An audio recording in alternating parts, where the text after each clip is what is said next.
Di lain pihak, Deputi Hukum Tim Pemenangan Nasional Ganjar Pranowo Mahfud MD, Todung Mulya Lubis, menyebut dihilangkannya debat calon wakil presiden sebagai akal-akalan Komisi Pemilihan Umum.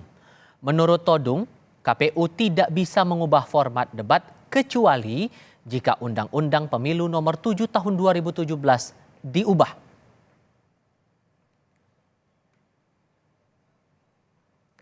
Jadi saya ingin mengatakan kepada Ketua KPU dan KPU, Ketua KPU dan KPU tidak berhak untuk mengubah format debat itu.